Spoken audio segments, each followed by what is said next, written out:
大家好，我是阿胖。今天用黄花菜，我们这边也叫金金菜，来做一道早餐。黄花菜我已经洗干净了，水烧开，放入洗好的黄花菜，焯水1分钟，然后控水捞出，放入凉水里面泡一泡，这样颜色会更绿。先把它放一边备用。大碗中加入400克面粉，3克食用盐，然后用230毫升温水和面。看评论有小伙伴反映说和面的时候容易粘手，你先把它搅拌成大絮状面团，这样再去揉面的时候就很容易揉光滑，而且不粘手。今天的这个面团不要和得太硬，和好后放在那里先醒10分钟。接下来碗中打入4颗鸡蛋，再加入1勺食用盐，把鸡蛋搅散。油烧热，倒入鸡蛋液，炸成鸡蛋花，放凉备用。再准备1根胡萝卜，擦成细丝，然后再用刀剁几下，先放入大碗中。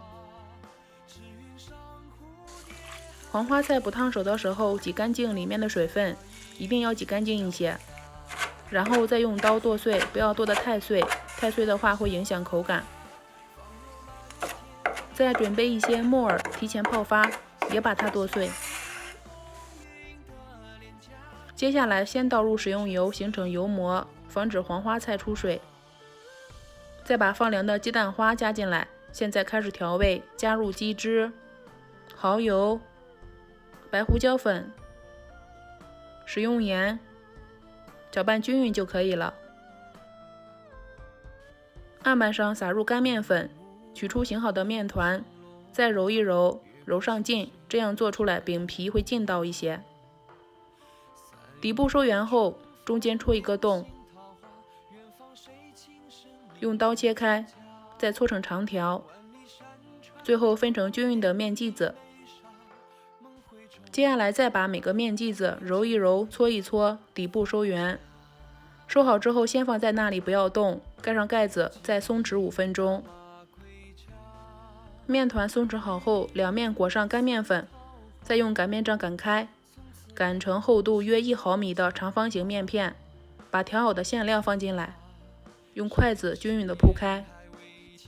接下来把边缘像这样收起来，另一边也是，最后从一头开始卷起来，把尾部收在下面，像这个样子不露馅就可以了。放在一个不粘的笼屉内，水开上锅，开大火蒸8分钟，这个不需要蒸时间太长。蒸好后把它对半切开。这样做的黄花菜卷子颜色好看有食欲，而且薄皮大馅，口感又劲道，非常好吃。黄花菜的营养特别丰富，被誉为健脑菜、益母草，而且对视力还有好处。现在是上市的旺季，应该多吃一点。喜欢的话就试试吧，谢谢你的观看。